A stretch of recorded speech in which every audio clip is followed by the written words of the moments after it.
click on the subscribe button, and press the bell icon, to never miss any updates.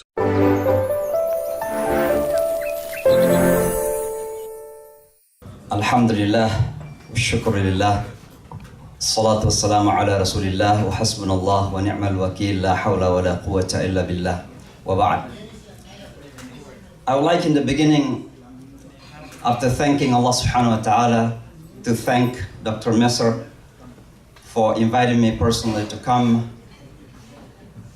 Upon landing at the airport, I got a call from him directly that, please do come on Friday. And it was a long journey from Sydney to Dubai, 14 hours, from Dubai to New York City, around 13 hours. So 27 hours on the sky. And I suddenly got a call from him and I said to him, inshallah, I'll be there. And I'm here tonight by the grace of Allah subhanahu wa ta'ala. Brothers and sisters, let me begin as our brother Dr. Wahid al-Rahman reminded us about the month of Ramadan. If we just know how valuable the month is, then we are all going to prepare ourselves to receive it in a better way. And nothing else is more important in preparing ourselves to receive the month of Ramadan, more important than turning to Allah, humbling ourselves, asking for forgiveness. Because any dirt in our heart will become a hinder, an obstacle for us to be connected with Allah subhanahu wa ta'ala. And the month of Ramadan is the month of connection. And it is simply impossible for us to be connected with Allah the Almighty, the Holy, without trying to purify ourselves. May Allah subhanahu wa ta'ala forgive us and forgive our sins. But that forgiveness, brothers and sisters, might also be hindered, might also face certain obstacle if we ourselves here and those brothers out are not forgiving one another.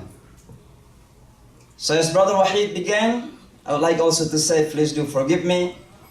And I think each one of us should open the chest wider and forgive one another. None of us is perfect. But each one of us, inshallah, has a good intention in life. May Allah subhanahu wa ta'ala make our months blessed, inshallah. And may Allah subhanahu wa ta'ala accept all our good deeds in these coming days and months. Brothers and sisters, we are living in a paradoxical moment of our time. There are contradictions. In one hand, we cannot deny the existence of challenges we are facing. And I just returned from New Zealand, visiting our brothers as a part of my responsibility, as a portion of this one body of Ummah Muhammad sallallahu alaihi wasallam. That whenever, anywhere, any brother or sisters feel pains, that we feel the same pain. So I have forced myself to go to this end of the world, the first sun to rise, to see that directly. The challenges continue. Our Muslim brothers who are living in the majority Muslim lands continue to face challenges. Look at our brothers in Syria, in Iraq, in Yemen. Palestine has become worse, and other places. Our brothers in China, the most persecuted minorities at the moment. But Muslim countries are silent because China is very powerful. Our Muslim brothers in Burma still continue to suffer. Many hundreds of thousands or even millions in Bangladesh seeking refuge. May Allah help Bangladesh to give an opportunity for our brothers there to feel comfortable living in Bangladesh. But on the other hand, brothers and sisters, Allah subhanahu wa ta'ala opened wide opportunities for every one of us, for this ummah to rise. And so let me go to the end first, before coming to the beginning of my speech. Keep our heads up, because inshallah this deen will never be intimidated. We can be intimidated. We can be oppressed. We can even be eliminated. But the deen of Allah will never be intimidated and eliminated. Allah subhanahu wa ta'ala guaranteed that in the Holy Quran. يُرِيدُونَ لِيُطْفِئُوا نُورَ اللَّهِ بِأَفْوَاهِهِمْ وَاللَّهُ مُتِمُّ نُورِهِ وَلَوْ كَرِهَ الْكَافِرُونَ. And I repeat once again, the word mutim is fa'il. Allah is the doers. Allah is the one who is taking the responsibility to continue the light. When I say I am teaching, I am not necessarily a teacher. But the moment I say I am a teacher, I must teach. And Allah subhanahu wa ta'ala is a fa'il. He must continue the light. And that's why there is no slight doubt that this religion is going to rise, inshallah, Father. Brothers and sisters, the question is, what we have to do as a portion of responsibility on our shoulder. There are many. But let me take all this point from the surah that I always quote everywhere else when I talk about the issues of our time. And that surah is Surah As-Saf. The surah that talk about struggle between haqq and batil. The surah that talk between falsehood and the truth. Because in the middle of the surah, I just recited to you, يُرِيدُونَ لِيُطْفِئُوا. They will continue because فعل المضارع. They want this فعل المضارع, يريدون, continuously. Islamophobia is not new. It's not just now. It happened before, it is happening now, and it will be happening till day of judgment. Don't think that the Prime Minister of New Zealand responded so nicely that Islamophobia will end. We are in America at the moment. Be prepared well, because general election is coming. And we know that when general election is coming, Islamophobia is going to rise. Those who never talk about Islam, they are going to talk about Islam. Those who gave a chance to the Muslim to practice Sharia in the Capitol Hill by doing Salatul Jum'ah, he is going again to talk against it. It's paradoxical. You know, Newt Gingrich, the first speaker to give our brothers and sisters to pray Jum'ah in the Capitol Hill. And then later on, he opposed the same thing that he gave to a Muslim brother and sister because of politics. So now we are facing this general election. Be prepared. Islamophobia is going to rise, Father, my brothers and sisters. So what we have to do, briefly, number one, Allah says, سَبَّحَ لِلَّهِ مَا فِي السَّمَاوَاتِ وَمَا فِي الْأَرْضِ وَهُوَ الْعَزِيزُ الْحَكِيمُ. The conclusion of this ayah that have the greatness of Allah, have the glory of Allah in your heart. Tasbih is not only by our tongue, but more importantly, have Allah in your heart, in your life. Don't come to the masjid saying Allahu Akbar, but the moment you leave the masjid, the Akbar is behind us, and you go to the masjid, looks Allahu is asghar in the microwave. That is the meaning of tasbih. When the Muslims have real tasbih in life, we will never be shaken. We don't have to change our name from Ibrahim to become Abram, whatever. We don't have to change our name from Muhammad to become Mo. And one day I met this worker in Dunkin' Donuts in New Jersey, because we New Yorkers love coffee. So everywhere we go, we buy this coffee. I entered into Dunkin' Donuts, I saw this man, M.O. His name is, tag name is M.O. I saw his face, either it's Bengali or Pakistani or Indian. And I was said, excuse me, where are you from? And he smiled, said, I'm from Pakistan. I said, what's your name? And he showed me his name tag. I said, brother, I live in Pakistan 7 years. I never found a Chinese name in Pakistan. How come you have the Chinese name? He said, brother, we are living in a public place, you know. So he was scared before being scared by anybody. And that's because he didn't have that glory of Allah. That's real tasbih. Brothers, as we are facing this challenge, we must have Allah in our life. And inshallah, we are not going to be shaken. Inshallah. Number two. يا أيها الذين آمنوا لما تقولون ما لا تفعلون كبر مقتا عند الله أن تقولوا ما لا تفعلون.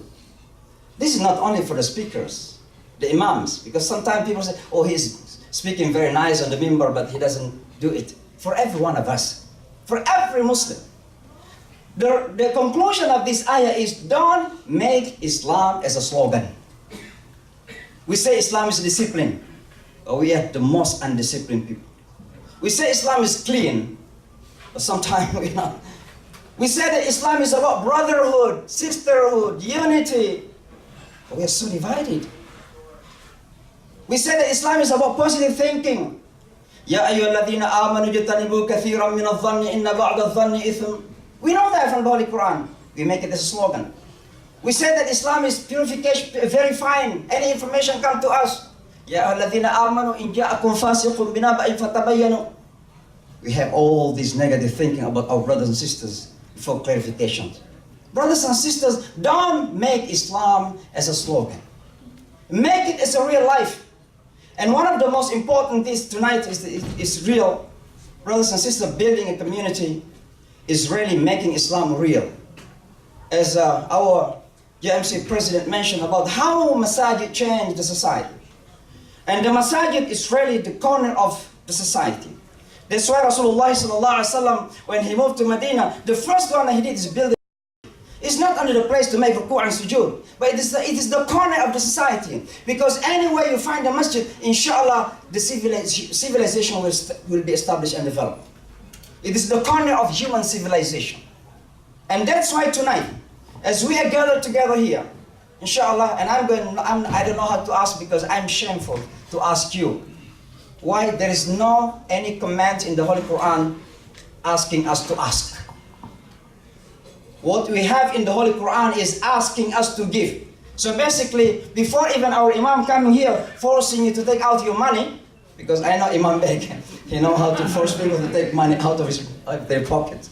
Before even saying that, you know how to do, what to do. So brothers and sisters, number 2, continue to do self-correction, self-development. Number 3, إن الله يحب الذين يقاتلون في سبيله صفا. This is one of the most critical things that we have in our community. Our building ukhuwa, building togetherness, building wihda, building unity, brothers. This is one of the most important, critical things that we are facing at the moment. May Allah subhanahu wa ta'ala unite our hearts. Amen. May Allah subhanahu wa ta'ala, as we are coming together physically, not only here, but anywhere else, not only gather us physically, but more importantly, unite our heart and mind. Unity is not uniformity. Remember that one. Unity is not uniformity. Unity doesn't mean that you have the same opinions on every single issue. You may have different opinions on issues, but our heart is one. Why? Allah unites us. Iman billahi azza wa jal. This is number 3. Finally, brothers and sisters, Allah subhanahu wa ta'ala says, Ya ayyuhalladhina amanu, hal adullukum ala tijaratin tunjikum min adhabin alim. And tonight is an opportunity for you to do jihad. Because as our former president, Wahid Rahman, mentioned the ayah, there's really jihad to take money out, Because everybody is thinking about what's going to be happening to my future, my children. I want to send my children to Harvard University, to Princeton University. Everybody is thinking about that. So tonight is really a jihad for you. Because you know that this is in Bronx. And every time that I travel the world, people think that New York City is not really safe. And the first one that they mentioned about Bronx. Because they remember Mike Tyson, Bronx. So brothers and sisters, let me end with this. Allah subhanahu wa ta'ala says after that jihad, He says, Ya ayyuhalladhina amanu kunu ansar Allah. And tonight we are all helpers of the deen of Allah subhanahu wa ta'ala. But at the end of the ayah, Allah says, فَأَيَّدْنَا الَّذِينَ آمَنُوا عَلَىٰ عَدُوِّهِمْ فَأَصْبَحُوا ظَاهِرِينَ. The meaning of that ayah in my language, keep your heads up. Keep optimistic. Because at the end of the day, the light of Allah will continue, inshallah. Don't forget to make dua. The month of Ramadan is coming. Dua is very important. That's why there is a special ayah in the ayat of Ramadan. Surah Al-Baqarah, 183, 184, 185, 187, talk about fasting. But in 186, Allah talk about dua. Because in the month of Ramadan, dua is very paramount important. Sometimes we are so weak, sometimes we are so limited, but with Allah subhanahu wa ta'ala's unlimited power, we can do inshallah ta'ala. Assalamu alaikum wa rahmatullahi wa barakatuh. ITV, Call of Peace, Save Humanity.